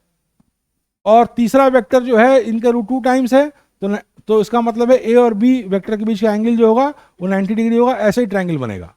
बात समझ में आई, क्वेश्चन क्लियर हो गया। और तीनों का मैग्नीट्यूड, तीनों वेक्टर का एडिशन 0 है, तो ये तभी पॉसिबल है जब ये साइक्लिक ऑर्डर में हो। बात समझ में आई। अब एंगल पूछा है तो धक्का धक निकाल लीजिए, धक्का धक निकाल लीजिए। इस वेक्टर और इस वेक्टर ए और बी के बीच का एंगल क्या होगा, ये, यानी पहला आंसर होगा 90 डिग्री, ठीक है ना। अब देखिए इसके और इसके बीच एंगल क्या होगा, हाँ देखिए इसके और इसके बीच एंगल क्या होगा, इसको एक्सटेंड करिए, इसको एक्सटेंड करिए, इसको एक्सटेंड करिए, दोनों की टेल को एक पॉइंट से ड्रॉ करिए, तब पता लगेगा कि एंगल क्या होगा। तो अब ये दो साइड बराबर हैं, ये 90 है तो ये 45 है, ये 45 है। बात समझ में आ रही ना। ये 45 है और पूरा 180 है तो ये 135 है। तो दूसरा एंगल कितना हो गया, 135। और इसी तरीके से तीसरा भी 135 हो जाएगा। तो आंसर ये होगा। अब जो बच्चा इस क्वेश्चन को देखते ही 1 सेकंड के अंदर ये सोच के 2-3 सेकंड में मेंटली बता देगा और लगातार बताता रहेगा, उसका लेवल बहुत अच्छा रहेगा। बात समझ में आई ना, क्वेश्चन समझ गए, सबको समझ में आया कि नहीं समझ में आया। हाँ, टेस्ट लेंगे तो हम एकदम क्लियर होंगे। हालांकि पहले टेस्ट में आप लोग कह रहे थे कि ये भी सही है, वो भी सही है, ये भी सही है, सब सही बता रहे थे, तो अच्छी बात है, अच्छी बात है, ठीक है ना। और जो टेस्ट का लेवल था वही टेस्ट, एक्चुअल टेस्ट का भी लेवल होता है, ठीक है ना। तो बढ़िया बात है। तो अब आगे बढ़े आगे। चलिए अब ये नेक्स्ट क्वेश्चन 71 देखिए। The resultant of two vectors p and q is r. If q is doubled then the new resultant vector is perpendicular to p, then r is equal to, कौन बताएगा। इसको मैंने सॉल्व कर लिया और मार दिया टिंग, सॉल्व करके मार दिया मैंने इतनी देर में। अब समझाने में जो टाइम लगे, कौन समझाएगा कैसे आंसर आएगा। ऐसे आएगा, कैसे आएगा बेटा, कैसे आएगा, 3 रूल लगेगा,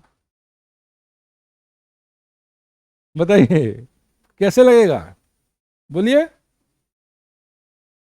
बोलिए, बोलो बेटा, बोलो यार, ध्यान से लगाइए, कंसंट्रेट होके बताइए क्यों मैंने इस आंसर को मारा, जरा सोचिए, बताओ विक्रम, नहीं तो फिर मैं चला।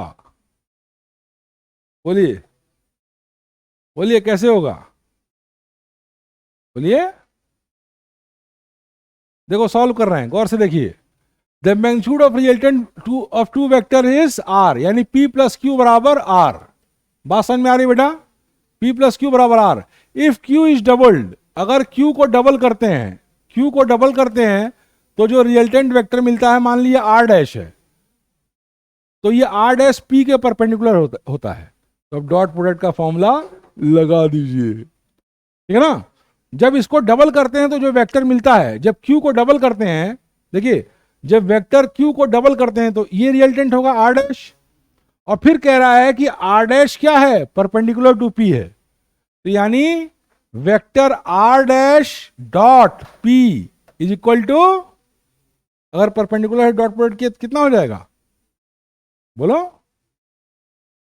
0 हो जाएगा। बस वही पुट कर दीजिए, this is equal to 0 put कर दीजिए। तो r डैश की वैल्यू क्या है, p plus twice Q, p plus twice Q, ये क्या हो गया, p plus twice Q dot p is equal to 0।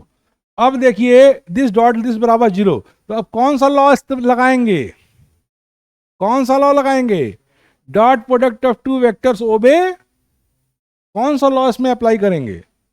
अब देखिए इस सब पे हमको गुस्सा लगता है, बेसिक बात बताया जा चुका है, क्या कौन सा लॉ लगेगा, तो बोलिए, कैसे कॉन्फिडेंस से बोलिए, देखिए जो बताया गया है हम बता रहे हैं, सारे सवाल, एक दो नहीं, एक बार मैं बेसिक्स बताता हूं और उसके बाद देखिए इधर देखिए 100% सवाल उन्हीं बेसिक्स से लगते हैं। तो पहली बात आप ये जान, इस पे विश्वास करिए कि हमें सब कुछ पता है। अब अप्लाई कैसे करना है वहां दिमाग लगाइए। आपको सब पता है, सब बेसिक्स आप तैयार कर चुके हैं। तो यहाँ कौन सा लॉ है? Distributive law. तो डिस्ट्रीब्यूटिव लॉ लगाएंगे तो P डॉट P क्या होगा? Vector product of a vector with itself is equal to vector product of a vector dot product of a vector with itself is equal to P square. ऐसे जवाब दिया कीजिए एक second के अंदर। दो चार लोग नहीं, सब लोग बोला कि पी स्क्वायर खट से। तो this will be equal to P square, और फिर इसको डॉट करेंगे तो twice Q P cos theta is equal to 0। और फिर इसको फर्दर सॉल्व करेंगे तो this implies that cos theta is equal to minus B square upon twice Q P. बात समझ में आ गई? समझ में आया सबको? बोलिए भाई, क्लियर हो रहा है? अब देखिए P प्लस क्यू का रिजल्टेंट R है, P प्लस क्यू का रिजल्टेंट R है, इसका मतलब है R is equal to under root P square plus Q square plus twice P Q cos theta. यहां तक कोई दो राय है किसी को? सब बात नोन बातें ही चल रही हैं? बोलो बेटा, एकदम स्पष्ट। हाँ ऐसे एकदम देखिए ध्यान से। तो अब इसको स्क्वायर करेंगे तो ये आ जाएगा R square is equal to P square plus Q square plus twice P Q, और कॉस थीटा की वैल्यू यहां से उठा के घप से पुट कर देंगे। क्या करेंगे? घप से पुट कर देंगे। तो ये पी स्क्वायर कटेगा तो पी कट जाएगा, तो minus P by two twice Q आ जाएगा। कितना आएगा? Minus P by two Q. तो minus P by two Q put कर देंगे तो minus P by two Q, तो ये टू क्यू कट जाएगा, तो ये हो जाएगा माइनस पी स्क्वायर। तो कितना हो जाएगा? माइनस पी स्क्वायर, इससे कट जाएगा तो आर स्क्वायर बराबर Q square. This implies that R is equal to Q. अब इतना खतरनाक कैलकुलेशन मन में कर लीजिए, कर लेते हैं, आप भी कर लेंगे। बात समझ में आ गई ना? क्लियर है? बोलो, स्पष्ट है? एकदम साफ है? मन में चीजें एकदम साफ है। देखिए जिसको, जैसे मान लीजिए इधर देखिए 15 क्वेश्चन आपके एक अच्छे लेवल के डिस्कस हो रहे हैं, आपको समझ में आ रहा है। कुछ बच्चों को एक ही बार में 100% हो जा रहा है, ठीक है ना? और कुछ बच्चों को जिनको एक बार में 40-50% भी होता है, वो एक बार रिवाइंड करके वीडियो धीरे धीरे करके देखें। अगर 15 अच्छे सवाल भी आप पर डे तैयार करते हैं तो सोचिए, अच्छे सवाल है ना ये सब, तो साल भर में आपका क्या थिक टैंक होगा जरा सोच लीजिए। 300 दिन भी अगर आप करते हैं तो 300 दिन में आपका बहुत अच्छा थिक टैंक हो जाएगा क्वेश्चंस का, जो आपके वेल रिवाइज्ड क्वेश्चंस होंगे। और समझ रहे हैं ना? और जो एक्चुअल नीट का लेवल होता है वो इस लेवल से बहुत लो होता है, उस लेवल से लो होता है। जेईई मेंस या उससे थोड़ा ज़्यादा लेवल है, ठीक है ना? बात समझ में आ रही है? तो फिर हो जाएगा आपकी बात, है ना? जिसको एक बार में 100% रिफ्लेक्स में नहीं आ रहा है, वो रिवाइंड करके वीडियोस को देखे। और वीडियो से पढ़ने का तरीका क्या है? देखो बेटा इधर देखो, वीडियो से पढ़ने का तरीका क्या है? मैंने बताया ना, वही रिपीट कर रहा हूँ। आप लोग कहेंगे कि एक ही बात रिपीट करते हैं 5-6 बार। देखो हम बताएं, इसलिए रिपीट करते हैं, उसको ध्यान से सुन लो। हमको रिपीट करने में मज़ा नहीं आता है। रिपीट इसलिए करते हैं कि ज़्यादा सिद्धांतों से आदमी आगे नहीं आता है, कुछ सिद्धांतों को बढ़िया से फॉलो करने से आता है। बात को समझिए, जैसे कुछ प्रिंसिपल्स हैं, उनको बार बार आप रिपीट करते हैं तो आप चैंपियन बन जाते हैं। प्रिंसिपल्स इस दुनिया में बहुत हैं, बहुत से सिद्धांत हैं। अरे स्कूल के प्रिंसिपल की बात नहीं बोल रहा हूँ, प्रिंसिपल की बात बोल रहा हूँ, सिद्धांत, ठीक है ना? तो सिद्धांत तो बहुत हैं, लेकिन कुछ सिद्धांतों को आप बढ़िया से करते हैं तो आप बहुत अच्छा कर जाते हैं। उनमें से एक एक प्राइम सिद्धांत है, सुनिए, एक सबसे इंपॉर्टेंट सिद्धांत जो मैं आपको बता रहा हूं। जिस बच्चे ने अपनी शीट को 5 बार कर लिया, उसको वो ऑल इंडिया रैंक 1 का कंटेंट पा गया, बल्कि उससे ज्यादा कंटेंट पा गया। 5 बार जिसने कर लिया, उसका विजन डेवलप हो जाएगा, एकदम रिफ्लेक्स में क्वेश्चंस आ जाएंगे,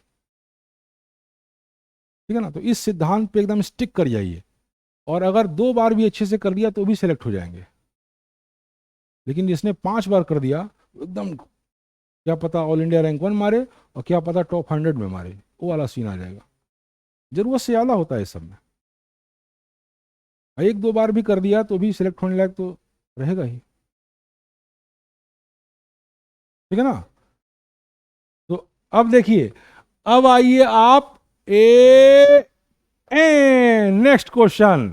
vector of length L is turn through the angle theta about its tail, what is the change in the position vector of its head? कौन लगाएगा? एक वेक्टर है जिसको एंगल थीटा पे टर्न कर रहे हैं अपने टेल से, देखिए अपनी पूंछ से, कुछ नहीं है, सिंपल। देखिए वेक्टर है, एक वेक्टर है, उसको एक्स एक्सिस के अलॉन्ग मानिए, एक्स एक्सिस के अलॉन्ग मानिए। क्वेश्चन में कह रहा है एक वेक्टर है, इसको एक्स एक्सिस के अलॉन्ग मानिए। आप कहीं भी मान सकते हैं, कोई डायरेक्शन तो दिया नहीं है, अपने हिसाब से मान लीजिए। कह रहा है उसकी पूंछ को पकड़ के, पूंछ अपनी जगह है, पूंछ को नहीं हिलने दिया, पूंछ को पकड़ के उस वेक्टर को हमने क्या किया, वेक्टर ऐसे था, अरे वेक्टर ऐसे था, और पूंछ को पकड़ के थीटा एंगल पे टर्न कर दिया। यही कह रहा है, ये वेक्टर एक्स एक्सिस के अलॉन्ग था और पूंछ को पकड़ के थीटा एंगल पे टर्न कर दिया। ये बात नहीं समझ में आ रही है? इंग्लिश नहीं आती है? देखो, जिसको इंग्लिश आती है और is M R that I जो लैंग्वेज है उसको बढ़िया समझता है और बेसिक्स जानता है, इवन अगर उसने 50% क्वेश्चंस भी अच्छे से किए हैं और ब्राइट लड़का है तो सेलेक्ट हो जाता है। 50% चैप्टर्स के भी क्वेश्चंस उसने अच्छे से किए हैं और 100% चैप्टर्स के बेसिक जानता है और उसको क्वेश्चन में डायग्नोस करना आता है। 50% करते करते डायग्नोस करना सीख ही जाएगा, डायग्नोस करना सीख ही जाएगा, what is given, what is asked, how to do. तो 50% की प्रैक्टिस नहीं भी किया तो भी लड़के सेलेक्ट हो जाते हैं। और 5 बार करने वाले को तो दुनिया की कोई ताकत बढ़िया रैंक से नहीं हो सकती है, अगर वो एवरेज बच्चा है तो। और बहुत ब्राइट हो तो क्या पता 1-2 बार में 3 ही बार कर दे तो ही, 2 ही बार कर दे तो ही। लेकिन अगर बहुत एवरेज बच्चा है, बहुत बहुत ज़्यादा मतलब तेज तरार परफॉर्मेंस बचपन से नहीं हो, वो भी अगर 5 बार कर दे तो सेलेक्ट हो जाएगा। और जब से कोटा फैक्ट्री खुली है ना, तब से आउट ऑफ बॉक्स सोचने वाले लोग नहीं जा रहे हैं। हम लोग के ज़माने में क्या था ना, कोई बहुत ब्राइट बच्चे जो थे वो सब IT फैटी में जाते थे, ठीक है ना, क्योंकि उतना संसाधन नहीं था। कोटा फैक्ट्री ने क्या किया है, अब प्रोडक्ट निकाल रही है, इतनी प्रैक्टिस करा रही है, इतनी प्रैक्टिस करा रही है कि अगर आपके नॉर्मल भी हैं तो आप निकल जा रहे हैं, ठीक है ना। इतनी तरह के, इतनी वैरायटी क्वेश्चंस करा दे रहे हैं कि वो क्वेश्चन कहाँ से बनाएंगे, क्वेश्चन कहाँ से बनाएंगे? हाँ, ठीक है ना। तो वो फैक्ट्री है, कोटा वाली जो है ना वो फैक्ट्री है, कोटा फैक्ट्री आज से 15 साल पहले से आई है, उसने कंपटीशन को डेडली बना दिया है, डेडली बना दिया है, ठीक है ना। उसमें इतने क्वेश्चंस लगवा दे रहे हैं कि हो जा रहा है। बात समझ में आ रही है? अब देखिए, एक वेक्टर जिसका लेंथ एल है उसको अपनी पूंछ से थीटा एंगल पर टर्न कर दिया गया, तो what is the change in position vector of its head? तो हेड ये है, हेड ये है ना, तो इसका पोजीशन वेक्टर क्या चेंज करेगा? इतना चेंज करेगा ना, तो यही निकालना है बस। क्वेश्चन समझ गए? अब बताओ कैसे निकालोगे? देखो मैंने कैलकुलेट कर लिया, ये आएगा, ए आएगा 95% तक यही आएगा आंसर। कैसे होगा बताइए, कैसे होगा? कर लिया कैलकुलेट? वो लड़का 100% सिलेक्ट होगा, देखना, अच्छी रैंक से। मैं पहले दिन से ही देख रहा हूँ, और कोई डिस्करेज नहीं होगा अगर मैं किसी को अच्छा कहता हूँ तो। सब अच्छे हैं जो मेरी नज़र में पड़ रहा है, वो मेरी भी एक अनुभव हो गया ना, काम करते करते बहुत दिनों से कर रहा हूँ, तो मैं देख कर 2-3 मिनट में समझ जाता हूँ, सेंस कर लेता हूँ, बॉडी लैंग्वेज, रिएक्शन सब बता देते हैं, ठीक है ना। तो अब आप, अब मतलब किसी की तारीफ करने का मतलब ये नहीं कि किसी को मैं डिस्करेज कर रहा हूँ, ठीक है ना। सब लोग अपने अपने आप को बेस्ट समझे, वो जो भी करेगा किसी कुछ देगा, कुछ सिलेक्ट हो गया तो कमाएगा, देगा, बोलिए, ये देगा ना। तो अपनी लाइफ अपने साथ चलेगी, ठीक है ना। उससे भी बेहतर बन जाओ, उससे भी बेहतर बन जाओ। बात समझ में आ रही ना? कोई लाइन छोटी सी है, आपको कोई लाइन बड़ी लग रही है, तो उसको मिटाने से अच्छा है कि उससे बड़ी लाइन खींच दो, वो छोटी हो जाएगी।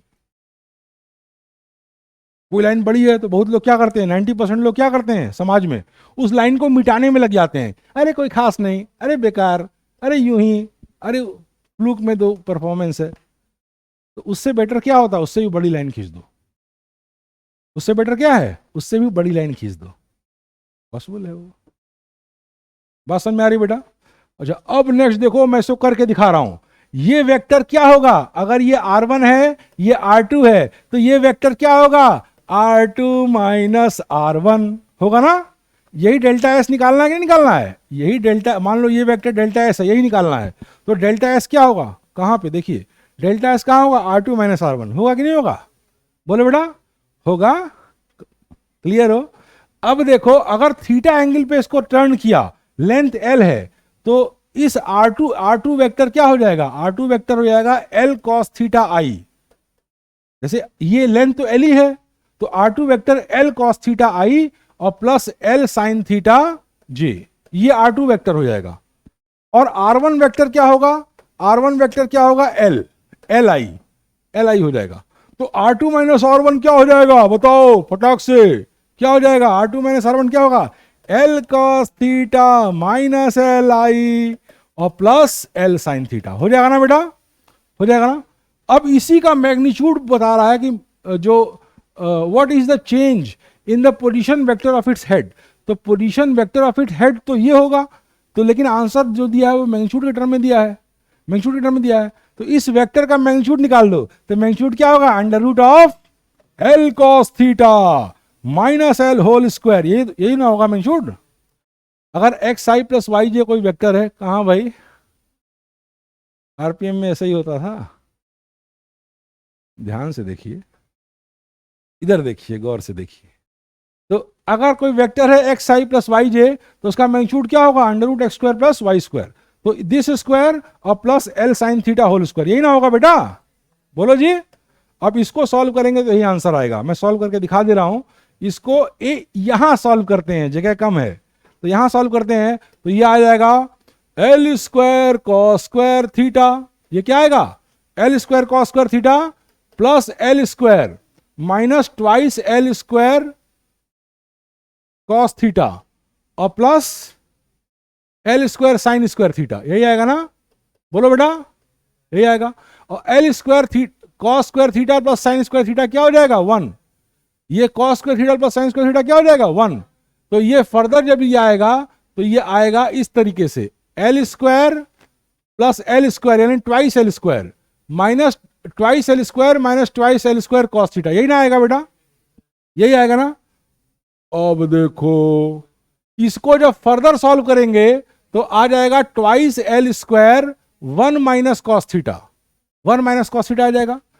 और कॉस थीटा को कैसे लिख सकते हैं, वही पुट कर देंगे, आंसर आ जाएगा। तो अब देखिए, इसमें ट्रिग्नोमेट्री का इस्तेमाल था कि नहीं, ट्रिग्नोमेट्री का इस्तेमाल था, लेकिन आपसे ट्रिग्नोमेट्री का क्वेश्चन नहीं पूछ रहा है।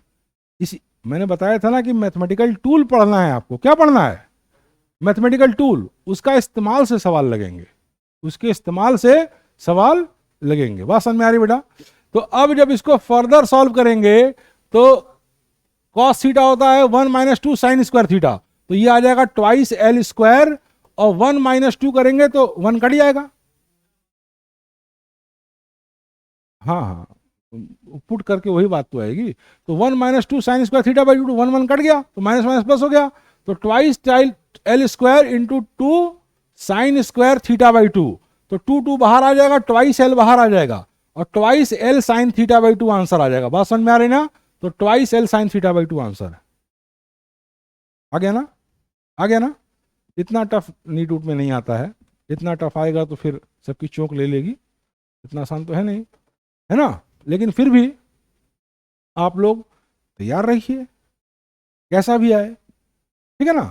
अब जैसे मान लीजिए कि आपको आधे घंटे में 5 किलोमीटर दौड़ना है किसी एग्जाम के लिए, आधे घंटे में 5 किलोमीटर दौड़ना है। मान लिया आप सब इंस्पेक्टर की परीक्षा की तैयारी कर रहे हैं, तो आधे घंटे में 5 किलोमीटर दौड़ना है, तो ये मत सोचिए कि आधे घंटे में 5 हम की प्रैक्टिस करें। अरे आप कोशिश करिए कि 12-14 मिनट में दौड़ जाइए, 15 मिनट में दौड़ जाइए, यही कोटा का सिद्धांत है। 14 मिनट में आप दौड़ जाइए, तो उस दिन अगर आप बीमार भी रहेंगे, मूड भी थोड़ा 19-20 आएगा, तो भी मार देंगे।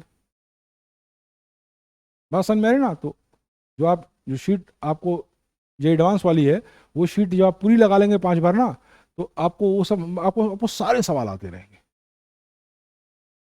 अब आपके पास ये चैलेंज होगा कि कैसे सारे सवाल कर दें, आते सब रहेंगे, है ना। तो ये है। तो अब आप आगे देखिए अब अगला सवाल देखिए, अगला सवाल देखिए। इसको अभी खत्म कर देंगे, 12:40 तक है हमारे टाइम टेबल में। आज ये खत्म है, नहीं तो फिर लिंगर ऑन होगा ना। और कल से हम लोग फिर जो बचे हुए क्वेश्चन है कॉन्सेप्चुअल, एक बार जल्दी जल्दी कर लेंगे। और फिर एक बार हम पूरे जो अब तक पढ़ाए हैं सबका वन शॉट दे देंगे, वन शॉट, है ना, रिवीजन हो जाएगा।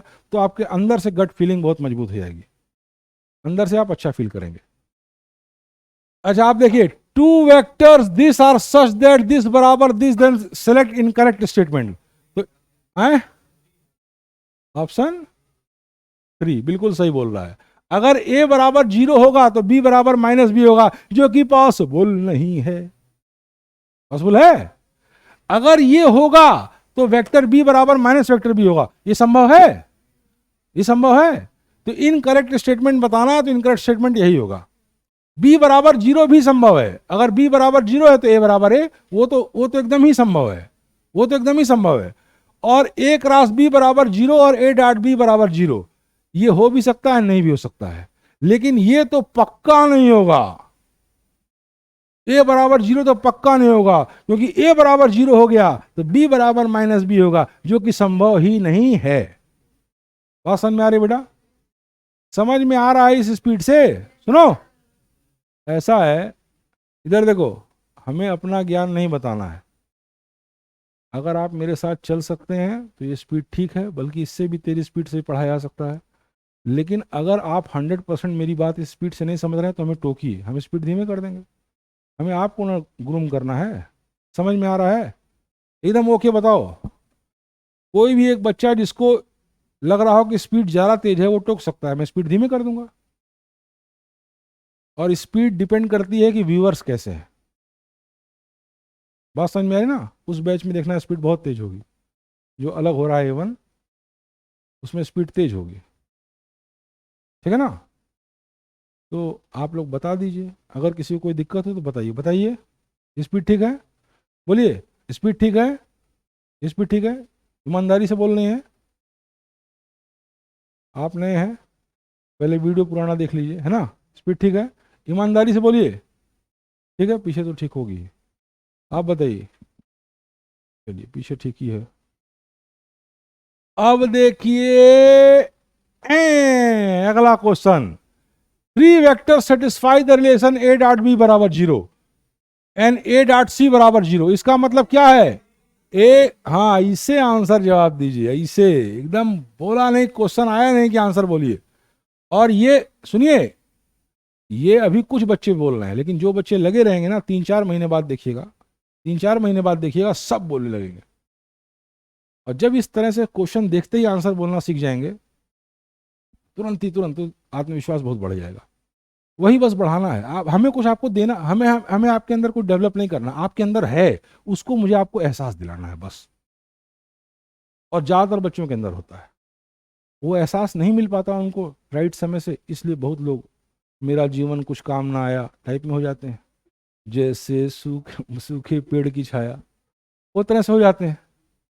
और जिनको ये एहसास समय से मिल जाता है वो कुछ खास कर जाते हैं। जो खास कर जाते हैं वो ऐसा नहीं कि बहुत खास होते हैं। बाई बर्थ केवल 0.001% जीनियस होते हैं बाई बर्थ, बाकी तो क्या है कि, ठीक है ना, हार्डवेयर वही है। मैं आपको कुछ दूंगा नहीं, आपके अंदर का विश्वास ही आपके अंदर रिस्टोर कर दूंगा कि यस मैं कर रहा हूं, मुझे आता है। और वही किसी मेंटर का उद्देश्य होना चाहिए। वो आपके अंदर है, उसको रियलाइज कराना है हमको। और रियलाइज कब होगा? जब आप भी सहयोग करेंगे, ठीक है ना। धीरे धीरे करते आएंगे, 1 शीट 2 शीट, एक चैप्टर 2 चैप्टर 3 चैप्टर 4 चैप्टर, उसके बाद आपको लगे कि हाँ तो है, ठीक है ना। इतना ही है। ऐसे ही जवाब दीजिए। If 3 vector satisfy the relation this and this, इसका मतलब क्या है? A is perpendicular to B. इसका मतलब क्या है? ए इज परपेंडिकुलर टू सी।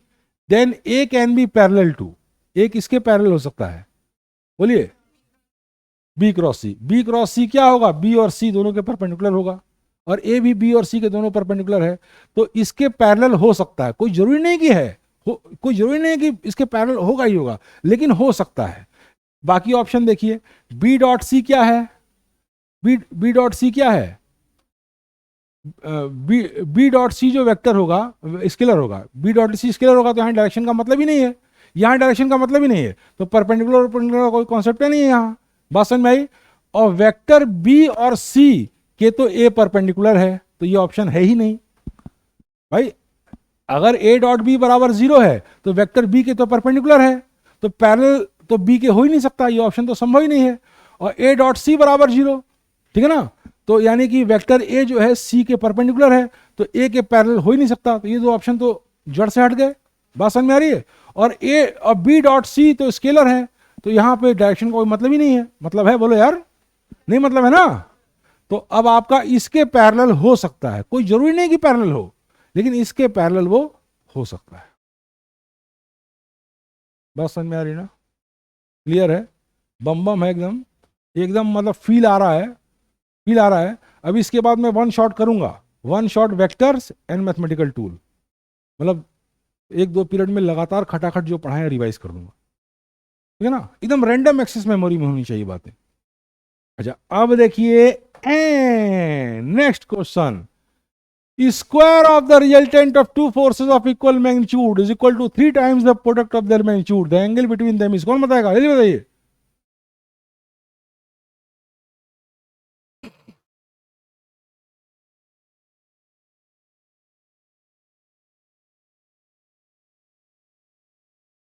जल्दी बताइए।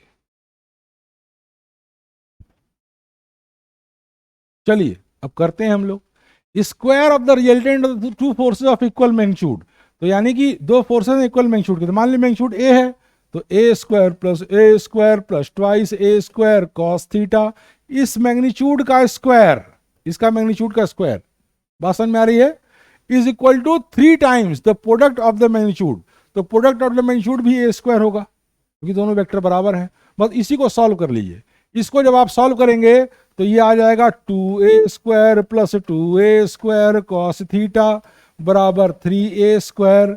दिस इंप्लाइज दैट ये वहां से जाएगा तो हो जाएगा a², तो 2a² cos theta, a² cut जाएगा, कॉस थीटा 1/2, और कॉस थीटा अगर 1/2 है तो थीटा 60 डिग्री है, और कप से टप से आंसर मारेंगे और टप से नंबर मिल जाएगा।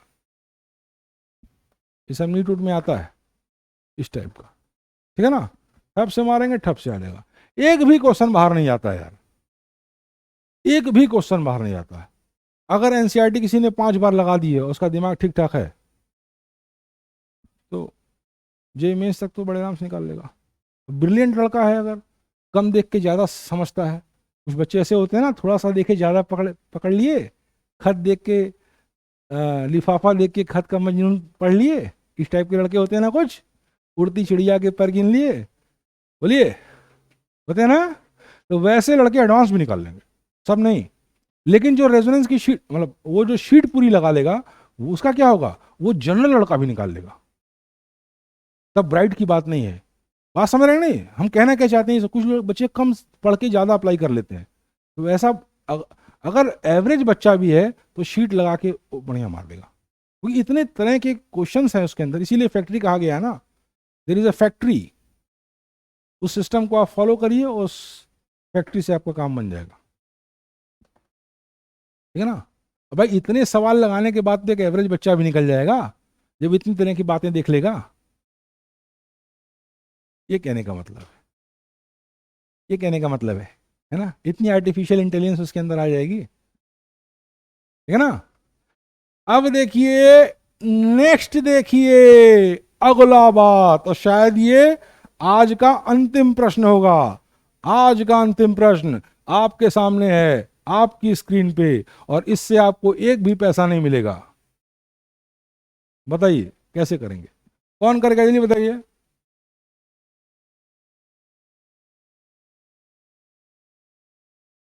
कैसे करेंगे बताइए।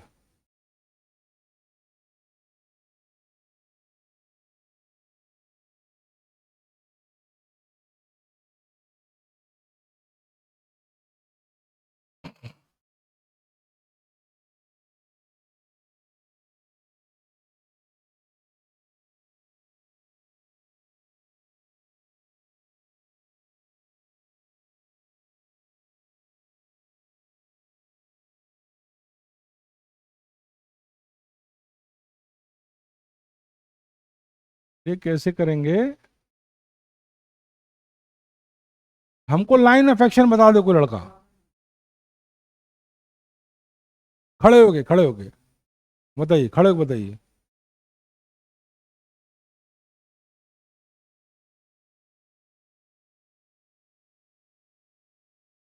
हाँ चलिए, मतलब डायरेक्शन को साइन को लगा के, वेरी गुड, बढ़िया। ऐसे हमको लाइन ऑफ एक्शन तुरंत बता दिया कीजिए। देखिए 1 मिनट में आपको सॉल्व करना है, तो बढ़िया ही, तो लाइन ऑफ एक्शन आपको 2-3 सेकंड के अंदर आना चाहिए, तभी तो कर पाएंगे यार। कैलकुलेशन में भी टाइम लगता है, और इन सर्किल जो आप करते हैं वो भी तो टाइम टेकिंग है। 5 सेकंड से कम नहीं लगेगा एवरेज। कुल मिला के 1 मिनट ना आपके पास है। और आप ये सोचिए कि 1 मिनट आपको 180 मिनट तक वो कंसंट्रेशन मेंटेन करना है। टिपिकल तो है ही, टिपिकल तो है, आईआईटी से यार टिपिकल पड़ता है नीट। 180 मिनट तक वो फोकस चाहिए आपको, कि 1 मिनट में आप ऐसे प्रॉब्लम्स को मारते चले जाएं और एरर भी ना हो आपका। मेरिट भी बहुत हाई आती है। मेरिट हाई है कि नहीं बताइए? 600+ तो आपको चाहिए ही चाहिए। और टॉप रैंक के लिए 680 690 तो थोड़ा सा मुश्किल तो है ना? तो अब देखिए, a unit radial vector r makes an angle of this relative to x axis, beta बराबर this relative to the Y axis, and gamma बराबर this relative to z axis, then the vector r can be written as. तो सबसे पहले देखिए, अगर x axis से alpha angle बनाता है तो कॉस अल्फा बराबर projection of the vector along x axis, यानी कि ए एक्स। बात समझ में? डिवाइड बाय मैग्नीट्यूड, तो मैग्नीट्यूड 1 होगा क्योंकि यूनिट वेक्टर है, यूनिट वेक्टर है। This implies that projection along x axis is cos 30 and cos 30 is what, √3/2। तो पहला, अगर वेक्टर r है, तो पहला होगा √3/2i होगा, और प्लस। अब अगली बात देखिए, बीटा बराबर 60 degree related to the Y axis, तो cos 60 डिग्री बराबर component along Y axis upon magnitude of vector, और cos 60 कितना होता है 1/2, तो ये हो जाएगा 1/2j, ऐसे लगेगा। और उसके बाद 90 degree related to the Z axis, तो उसका कंपोनेंट क्या हो जाएगा, अंडा। आज कौन सा दिन है, सोमवार। आज भी वैसे ना ही खाया तो अच्छा, आज भी नहीं खाए, ठीक है ना? तो ये क्या हो जाएगा, 0 हो जाएगा। तो वेक्टर क्या हो जाएगा, √3/2i प्लस j/2। कौन सा ऑप्शन है, ऑप्शन 2, √3/2i प्लस j/2, यही बताए थे ना? चलिए बहुत अच्छा, आज का सेशन एकदम ठीक गया। आप सोचिए, हम लोगों ने करीब 15-16 सवाल अच्छे लेवल के लगाए, और 1 घंटे के अंदर, 1 घंटे 5 मिनट में, तो अच्छा सेशन गया। ऐसी प्रैक्टिस आपको करनी है कब तक? अच्छा एक मिनट थोड़ा मैं फीडबैक लूं। ये जो सवाल लगाए गए, ये सवाल किस बच्चे को 100% समझ में आए? सारे सवाल ईमानदारी उठाएगा, झूठ नहीं बोलेगा। जितने को 100% समझ में आया वो 100% सेलेक्ट भी हो जाएगा, क्योंकि सवाल अच्छे थे, और 16 सवाल कम नहीं होते हैं, 16 सवाल कम नहीं होते हैं 6 लेवल के। अच्छा, कितने बच्चे ऐसे हैं जो इन सवालों को, झूठ कोई नहीं बोलेगा, टेस्ट होगा सामने आया, कितने बच्चे ऐसे हैं जो इन सवालों को 40% से तो ऊपर ही समझे, 40% से तो ऊपर ही समझे इन सारे सवालों को, 40% से नीचे जिनका नहीं गया, तो बेटा ये भी सिलेक्ट होंगे। तो क्या कुछ चमत्कार हो जाएगा क्या इस बार? चमत्कार नहीं ना होगा, सब के सब नहीं ना निकल जाएंगे। किससे किससे पार्टी लेंगे, पहले दिन तुमसे, दूसरे दिन तुमसे, तीसरे दिन उनसे, सबसे, है ना? चलिए ठीक है, उसको बंद करें।